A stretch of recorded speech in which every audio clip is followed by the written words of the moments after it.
Okay, we're back. We're live. It's Tuesday, as I recall, here on ThinkTech, or ThinkTech Talks. And we are talking today with Dennis Gonsalves, retired director of the USDA, and that stands for United States Department of Agriculture. I hope they're not on furlough right now. Well, I don't know. I think they were furlough, not me, though. Not me, I'm retired. Okay, and he ran the research center on the Big Island, where he did fantastic work on papaya, saved our papaya crop. Okay, and Tax Tugimura, who I know since we were bar mitzvah together, and I ran in many marathons with him, many marathons. I like to think, you know, in retrospect, it seems like more. Who is an independent scientist who goes from one element of science to another. And today he's here on, they're both here on GMOs, genetically modified organisms, in this case, more specifically papaya. One of the wonderful, most wonderful products our state has to offer. So welcome to the show, gentlemen. Thank you. It's an honor to have you here. I'm so happy. Thank you. Anyway, we're calling this a fresh look at GMOs. I guess we should say a fresh look at GMO papayas, because that's what we're going to talk about primarily.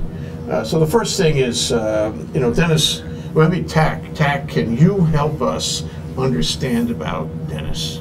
Who is the man sitting to your right? Well, first of all, Dennis is the one who is a research scientist that invented the transgenic papaya that saved the papaya industry in Hawaii in about 1998, as far back as that. But Dennis has a very storied, you know, academic history, University of Hawaii. Oh, born and raised in Kohala, on the Big Island. We know Kohala. Yeah, and University of Hawaii. Got his PhD and was at Cornell University at the Agriculture College for about 25 or 30 years, when he was called back to manage the Pacific Basin Agriculture Research Center,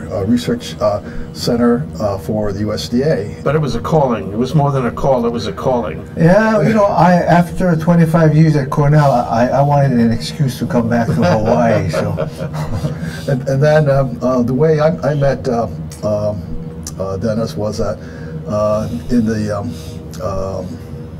about 15 years ago, the University of Hawaii created a Center for Genomics, Proteomics, and Bioinformatics Research, and I was the associate director, and we wanted to have a signature project. So we were kicking around some ideas and said, let's do the full genome of the transgenic papaya. The first, you know, I mean, there was no transgenic organism that had been sequenced before. So of course I had to go to Hilo, make the trip to all the way from Maui to Hilo. That's what I call commitment, yeah. This is going to the mountain to see Muhammad. And I asked Dennis if he was interested in leading this research group. And after Dennis gave me about 3,000 different conditions that we all met, you know, we created a team to do the sequence of the transgenic papaya. And in 2008, we made the cover of Nature magazine, which was a pretty significant event. And ever since then, I've been involved with Dennis in various agricultural projects. And one of the practical results of the research, which is almost purely academic, was the fact that it led to the opening for the consumption of the Gmo papaya in Japan. That happened about 18 months ago. That didn't happen before. This was something new. It's something that, right, they needed to be convinced that the DNA of the papaya was not really disturbed to have any harmful effects. And you showed that to them scientifically. Yes. Well, Dennis was part of the USDA team that argued for it. We were just, you know, people at the university that, you know, were sort of in our own sandbox and doing our research. So, and the history of the papaya was that in the early 90s, the whole industry in the state was threatened by the Ringspot virus. And the main center for papaya at that time was Puna on the Big Island. And Dennis was in Cornell at that time, and was called, I mean, this is part of his research, but he's called on to try to find some fix for the... Well, there was a problem with papaya, yeah? A virus, right. The virus was, I forget, what's the name of the virus? It's the Papaya Ringspot virus, Yeah. and it had been in Hawaii actually for a long time, since 1945. But it's killing the crop now. Well, it devastated the industry on Oahu. Yeah. And in the late 1950s, the industry moved to Puna, where by 1980, about 95% of Hawaii's papaya was being grown in Puna, but the virus was in Hilo. So there was a potential that if the virus get into Hilo, that would be a big problem. Okay, continue, Tech. Well, so the research program started. There was a lot of obstacles. Obviously, people didn't know if the problem could be solved or resolved.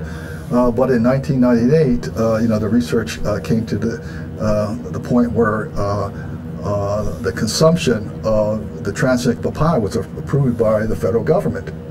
And approved in what way? I mean, what was the what was the judgment on that? What was the determination? Yeah, well, now basically we had to go through a deregulation process in which it involved the USDA, it involved the Environmental Protection Agency, and it involves a consultation with Food and Drug Administration. Why do I feel this is not easy?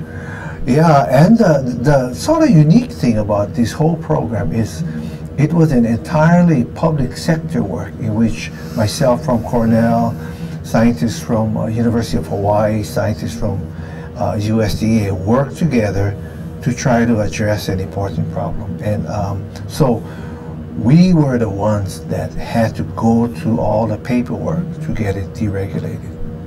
Okay, how long did it take? Well, we actually, I remember submitting the first package to USDA. It was in about January 1996. And then within about a year, USDA had deregulated it. We had started with EPA in the later part of 1996. They had deregulated in about 1997. FDA, we cleared consultation in 1997. And essentially, we got intellectual property rights from different companies. And on May 1st, 1998, the seeds of the Sunup and Rainbow papaya were released to the growers free. And so we had a big celebration, and that was about almost to the day, 6 years from the time the papaya ringspot virus entered Puna. It entered Puna in May 1992. So it was during that time that we had to really scramble to try to work with the industry, but we had started the research years before. So how do you make what do you call it, a transect? Transgenic. Transgenic. Sorry, Yeah. and that means you're changing the DNA. Is that fair to say? Changing the essential nature of the structure of the crop. The basic process of, when they call it a GMO, genetically modified organism, they're referring to an organism that is created by inserting DNA into that organism using what they call recombinant DNA technology. Now, this technology became useful and able to actually do it technically in the late 1970s and early 1980s. Now, basically, what it is you select a gene. Let's say we selected the gene from the papaya ringspot virus, the coat protein gene. And we could clone it or we could multiply it in the test tube, because we had all of these technologies. Could multiply it, and when they say engineer it, in order for the gene to work in the plant, you have to engineer it with what we call promoters, terminators, markers, and so forth. But this is all done in the test tube. So you get it into what they call a DNA plasmid. So you have the gene, you have these plasmid elements that help to work it in the cell. Now, how do you get it into the cell? There are two ways when we started. The first way was through a bacterium, the agrobacterium, that was very common. But one of my colleagues, Dr. John Sanford, and his partner This is in Cornell here. at Cornell, he had then invented what he called a gene gun. And basically what it is, and he was in a building next to me at Cornell. And the idea was very simple. You have a lot of bullets, tungsten beads. You coat it with the DNA that you're interested to get into the cells. And you make a plate of cells, like tissue culture plates with embryo cells. It's in this chamber, and above here, you have all of these beads. You suck a vacuum, and at that time, we used blank 22 caliber shells to fire the beads into the tissue culture plate, and a whole bunch of them would penetrate the cells and so forth. And some of them, the cells with the DNA would go into the tungsten beads with the DNA would go into the cells, and a very, very small percentage would somehow get integrated into the plant cell. Now, once it's integrated, and if you could select it, then you would regenerate the cells into a papaya plant. A brand new, yes, a modified papaya plant. A modified papaya plant that would have the gene of interest in the plant, and that's why they call it transgenic. You know, you transfer the gene. GMO, that means we modify the organism using recombinant DNA techniques, which is doing it in a test tube, the vectors. So all of that stuff was a technology that was quite new in the 1980s, but the ability to regenerate cells, to transform cells, this was the task that the Papaya team had to do. And I must say, the Papaya team was consisted of myself, Richard Manzard, a horticulturist at the University of Hawaii. Maureen Fitch was working for the USDA, but she was a graduate student of Richard Manzard. And Dr. Jerry Slydom was a molecular biologist, at that time working for Upjohn. And later on, Steve Ferreira from the University of Hawaii joined the team. It's remarkable. Now, this happened in Cornell or back it home? was, we cloned the gene at Cornell, and Maureen Fitch was creating the tissue culture plates. They came up to Cornell with a gene gun there. We all sat around. It was about 1988, anxiously getting, and they shot the genes into the thing. Maureen Fitch took the tissue culture plates back to the laboratory at the University of Hawaii, and then went through selecting potential cells. Then we came up with some lines, and she said, "Oh, we got some lines." So What's a line? Lines is cells that regenerated and that she multiplied in tissue culture. This was the desired result cells. Yeah, well, potentially the desired result. So the idea was, well, so let's say we have 15 lines of this genetically engineered papaya. So we said, we got to test it. So we got the plants back to Cornell, and you know, I'll never forget this day. It was about 1990, late 1990. We had the plants in the greenhouse, the genetically engineered plants that had the gene that we wanted, and the non-genetically engineered plants. And I inoculated them with the papaya Ringspot.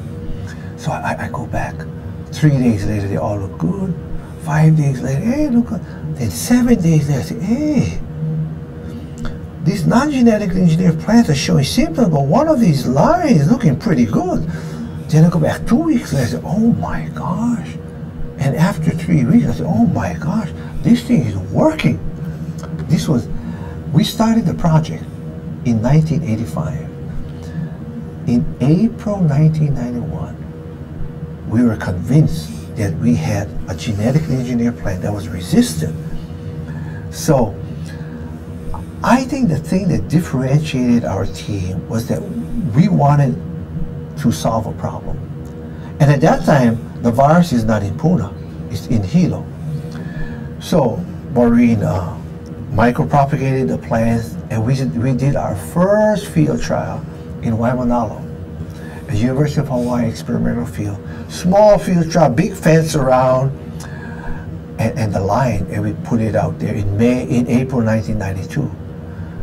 In May 1992, the long-awaited invasion of the virus enters Puna. So now you see what has happened. We have evidence that something might work. We do the field trial on Oahu, and now the virus has entered Puna. Well, by December 1992, our field trial showed us, oh my gosh, the light and look resistance in the greenhouse was working. Well, by December 1992, the virus was spreading rapidly in Puna.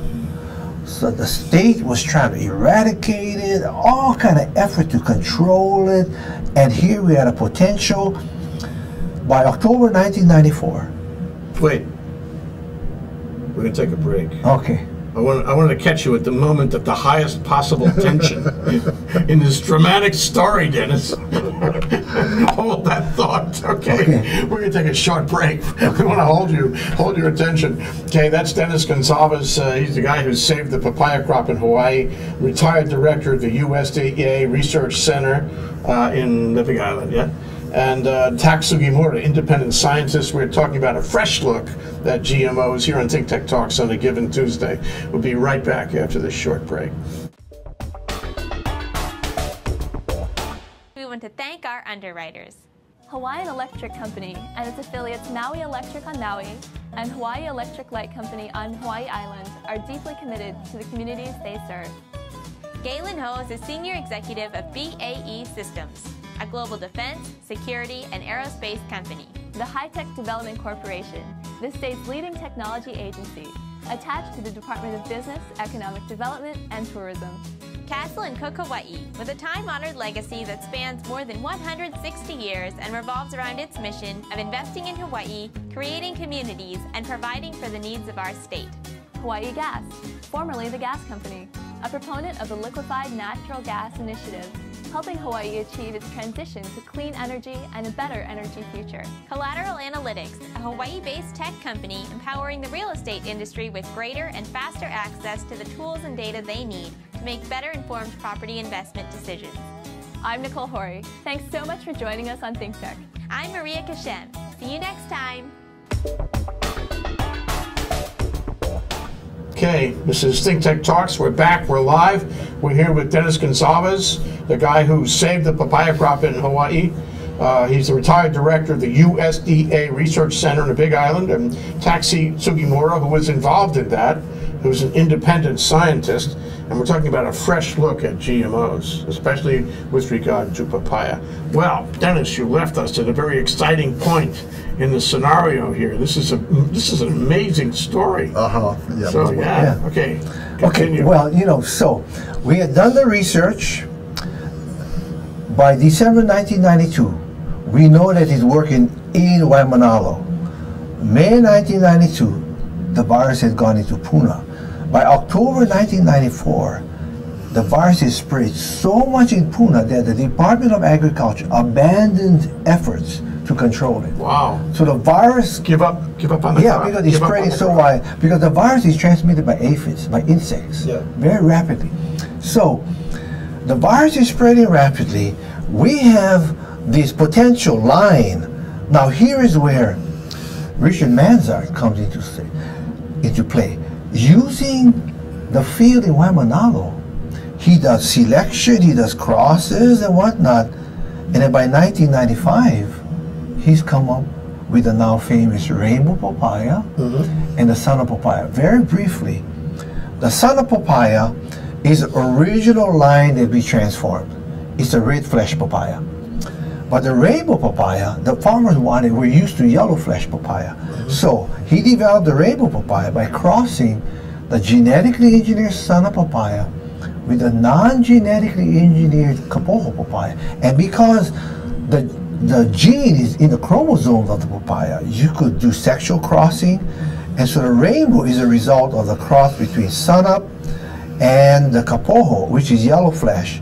And yellow is dominant over red, so the rainbow is yellow to orange flesh. So that was just taking a GMO papaya and a natural papaya, absolutely, putting them together in the standard classical way. Absolutely. Mendelian, what do you call it? Yeah. Dominant gene. Single dominant gene. Yeah, okay. And that's done in Waimanalo. So then, in 1995, the industry bad trouble. We get a permit to do the trial now in Pune, where the virus is very bad. And this is where Steve Ferreira comes in to lead the trial. So we do a conventional trial with about an acre of sunup, a rainbow surrounded by the non-genetically engineered papaya. And for scientific purposes, we have replicated experiments so we could publish this stuff. And so in 1995, we start the trial. Oh my gosh. By the ending of 1996, everything looking good. And it was either late 1996, we have the first display to the public. The farmers came in. In Pune, this is in Pune. Yeah, in Pune, at that Rusty Perry's farm. They came in and they rounded the banana patch and they see these rainbow papayas growing beautiful. And next is a non-transgenic papaya sick. He said, oh my goodness, for the first time, they had hope. So this now is 1996. So they had hope, and as scientists, as I said earlier, in January 1996, we already started the process to try to get the papaya deregulated.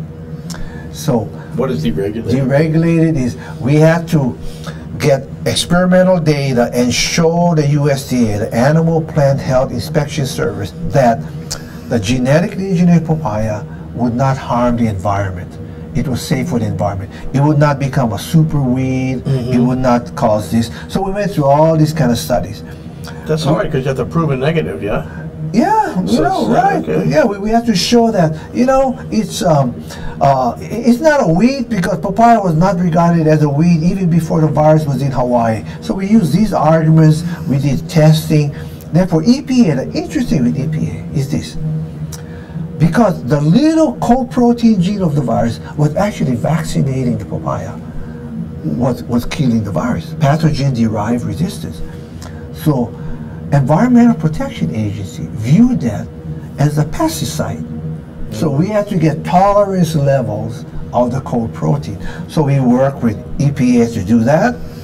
And then naturally for Food and Drug Administration, we did experiments on the amino acid contents, the protein, and all of this stuff, comparing with the non-genetically engineered papaya, and our results showing that it was similar.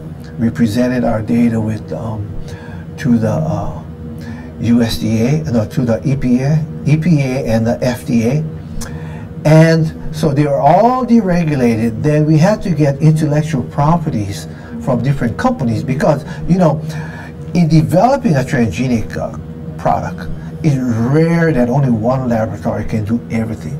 So we had to borrow intellectual properties from, not borrow, but utilize intellectual property that Monsanto had developed, utilize intellectual property that Cambria had developed, and so forth. So now we have to get licenses.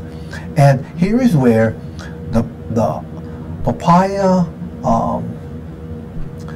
Action Committee, the Papaya Action Committee was what is the Papaya Action the Papaya Administrative Committee was a USDA marketing order that was helped to market. So they had the money, so they took the responsibility to get the intellectual properties. So they got it, and in May 1st, 1998, we had a nice celebration in Hilo, Hawaii, and we released the first seeds of the Sunup and Rainbow Papaya to the growers free on a lottery basis. Depending on how much damage they had, they could have first crack at the seeds. And after that, they planted it, and essentially the rest is history. The results, the resistance has held up since 1998. It really still works like a charm. Yeah, it still works. And it saved the crop. Yeah, the impact was from 1992. Hawaii had been marketing 53 million pounds of papaya, and 95% of that was in Pune. By 1998, when the papaya was released, Hawaii was producing only 26 million pounds of papaya, and much of it was virus Declining. infected. We released the transgenic papaya and then reversed the trend, and then so the growers could now essentially grow papaya, the rainbow papaya and sun papaya, free of the virus. That's fabulous. Resistant. So right now, how's the industry doing as a result? Well, you know, the industry, interestingly, in 1992, about 20% of the papaya was being shipped to Japan. So as the amount of non-GMO papaya went down, we were losing market in Japan. And even when the GMO papaya came back, Japan still did not deregulate our crop. The And government yeah, Japan's government. And this is where Sugimura, I mean, the sequencing helped us tremendously. But you know, it took us about almost 9 years to get the papaya deregulated in Japan. And in December 2011, we were very happy to have the papaya open up to Japan. Now, So it's not quite 2 years? yes, and you know, how are you going to now enter a GMO into the Japan market, and with a controversy coming up? So now you can see things have changed, and so all of this stuff here, currently, the papaya industry, from the standpoint of being able to produce virus-resistant papaya, is no problem. But with all of the swirling of controversy over these bills, now it's a different story, because people hear about, hey, there may be bills that may block the papaya. Well, then you know, you can potentially lose market and so forth. Yeah. So Back now it's to a square different. one, yeah. Well, it's a different paradigm from now to way back in 1998. Yeah. Can I understand one thing about the sequencing? So in order to get deregulated in Japan, you had to do the genome sequencing, yeah? Well, not all of the genome, but we need to do sequencing. Right. Yeah. We need to have at least a good understanding of how the process, the biological process, affected So how do you do that? Well, you sequence it. Okay, what is sequencing, so the people out there and me Well, it's will know what you mean? It's like the human sequence. You know, all your genetic material is in every cell of your body. Okay, same with other organisms, and you just have to. Well, there's a lot of ways. I mean, at that time, sequencing was very expensive because it's still pretty primitive compared to what it is today. And it costs us literally, millions of dollars, buying equipment, training people, doing the analysis. Now you can get, your own DNA done at, I don't know, what, $1,000, whatever it is. So it's really, I mean, it's amazing how much the process has been improved in less than 10 years. So now with the sequencing and the deregulation of the rainbow papaya, I guess is the big seller in Japan, we're doing a lot better. And Japan is a big part of our market and so forth. Well, it was a very big part of the market before the virus came in, as it took us 10 years to get it deregulated. So the market went down. The Philippine papaya came into Japan, and now, the industry is working towards figuring out how they can enter the Japan market, because now the story is, there's Gmo controversy, there's GMO. It's not like it was 10 years ago. So it's more of a, it's more difficult to market it. And the papaya industry is a small industry. They don't have that much marketing money, but they're doing their very best to develop, to expand the market. But unless we got it deregulated, then there's nothing stuck. Yeah. So we can take a short break. We also have, okay. Sorry. Yeah. But it's only a short break, and we're going to come back. And I'd like to ask you guys. It seems to me that we've been talking about the Ringspot virus, solve that problem, and the current problem is not the Ringspot virus, but it's the GMO controversy that is hanging us up from having a world-class crop sold around the world, which is the goal in this case. We'll be right back after this break. We have Dennis Gonsalves, the guy who saved the Hawaiian papaya, who's the retired director of the USDA Research Center in the Big Island, and Tak Sugimura, who's an independent scientist. I like that kind of best, you know. And here we are on ThinkTech Talks, taking a fresh look at GMOs. We'll be right back.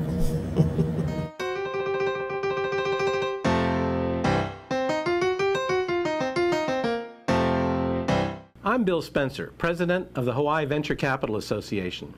We do monthly luncheon programs with ThinkTech about things that matter to Hawaii entrepreneurs, investors, and business service providers. So join us on the fourth Thursday of every month at the Plaza Club. For information about upcoming events or to join our mailing list, visit hvca.org. See you there.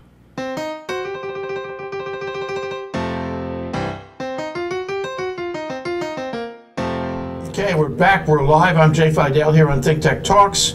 We're taking a fresh look at GMOs here with Dennis Gonsalves, the guy who saved the Hawaiian papaya, who is retired director of the USDA Research Center in Big Island, and Tak Sugimura, who's an independent scientist. And we're talking about the really fabulous story of how the papaya was saved, how the Ringspot virus was beaten, and now here we are in another chapter where the big problem is not the Ringspot virus, but the GMO controversy.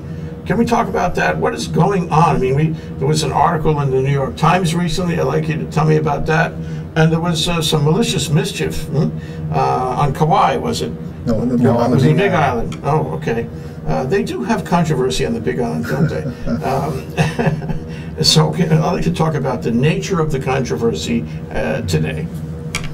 Well, I think the recent New York Times article kind of rehashed a lot of stuff that we know from the local press and things that have happened locally, but it concentrated on, you know, clearly the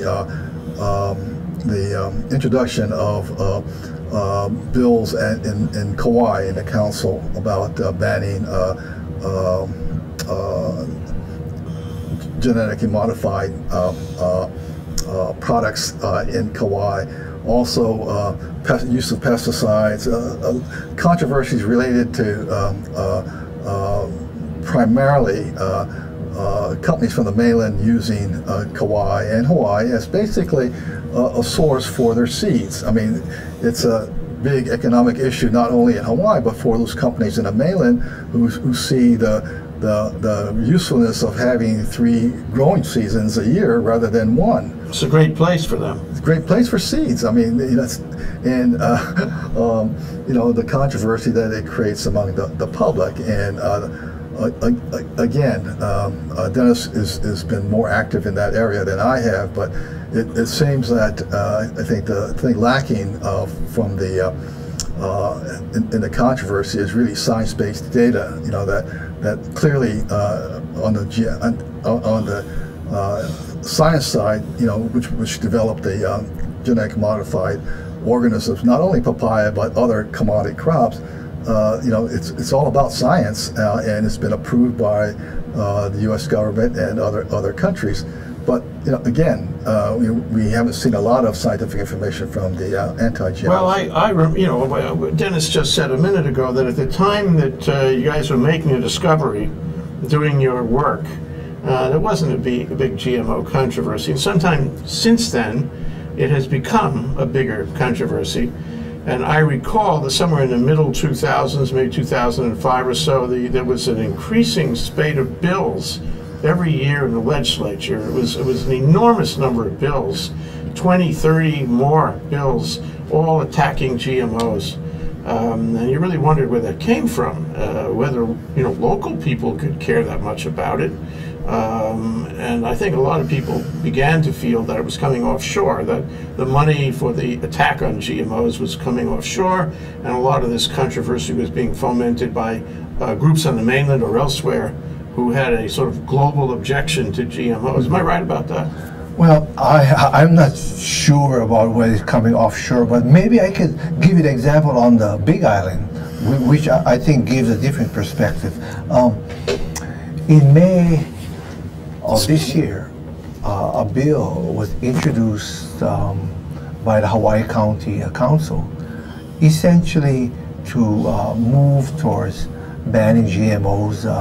The papaya would have to be registered. The initial bill said that it had to be grown 750 feet from the isolated, and it had to be grown under biosafety laboratory, 3 conditions, which was impossible. And I retired. I was going to enjoy my golf, you know, all this. And then I looked at it and said, "Oh my gosh, another calling." Yeah, something gotta do. But things have been working through. I mean, they had lots of testimonies going back and forth over this Bill 79.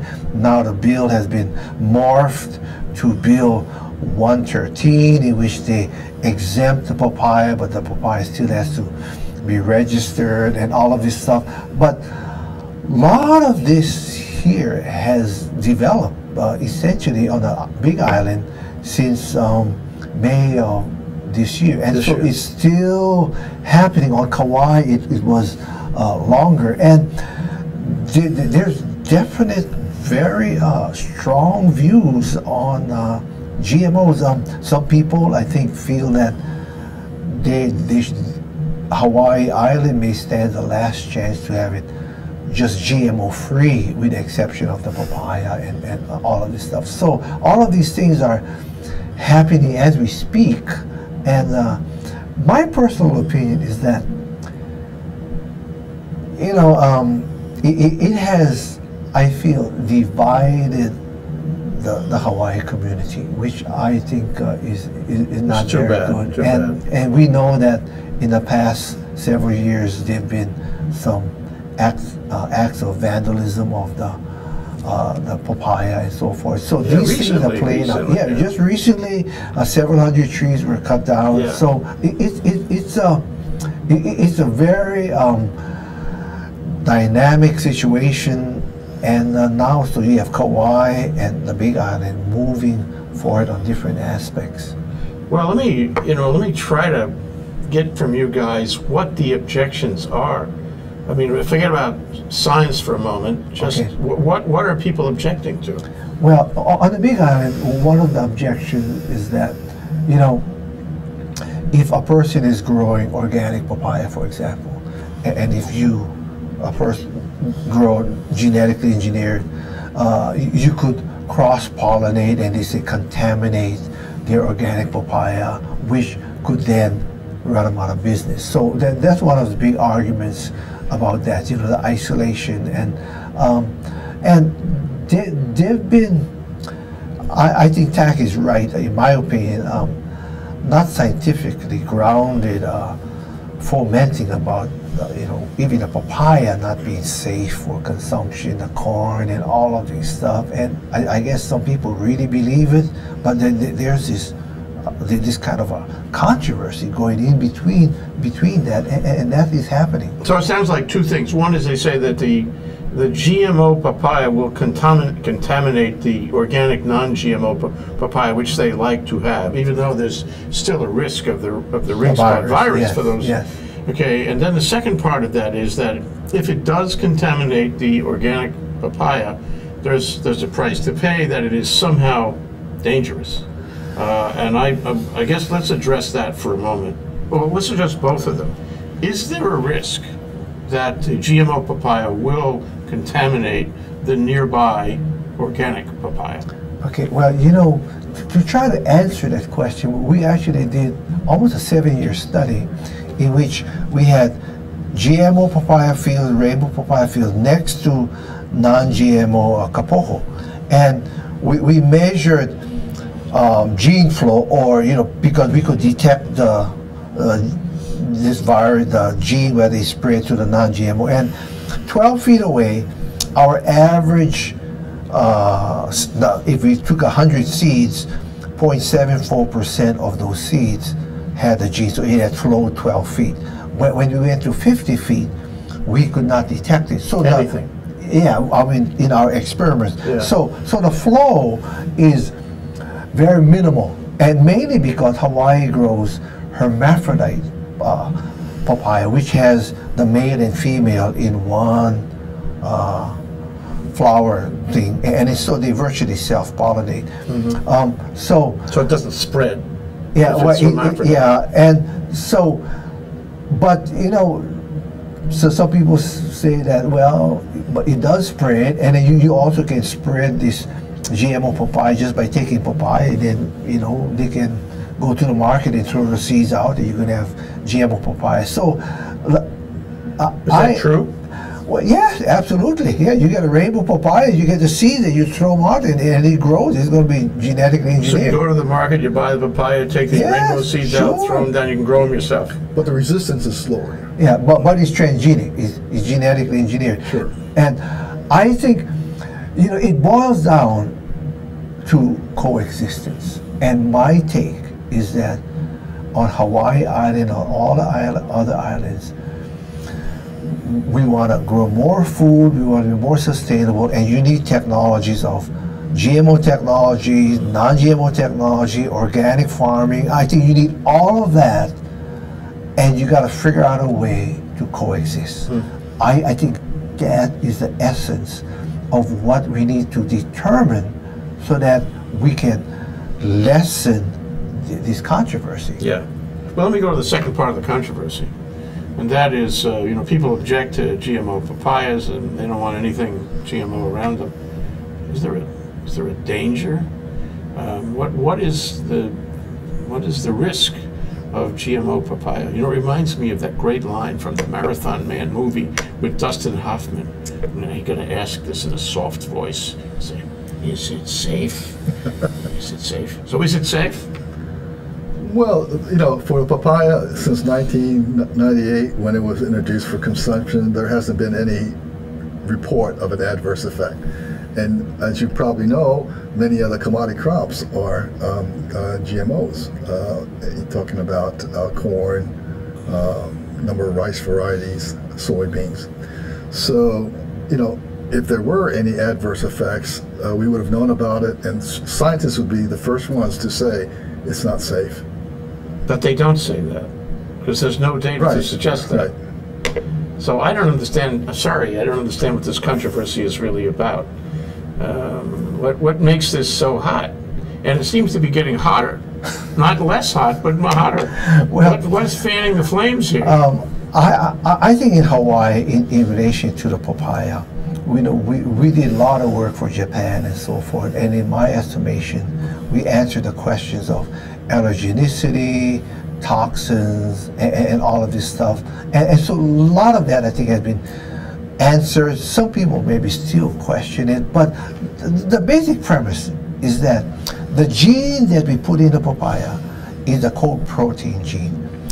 Well, a virus, as it attacks the papaya, non-GMO papaya, it is surrounded by cold protein, and if you measure the amount of cold protein in a virus-infected papaya and amount of cold protein in a non-transgenic papaya, you have about a 10-fold difference higher. So I think the papaya is safe. Now, if you look at Kauai, a lot of the controversy is on the seeds. It's on the Roundup Ready corn and so forth. Yeah. And so the pesticides issue and all of this. So the Kauai issue is I think, quite different from the papaya issue, because one, the papaya was developed by public sector.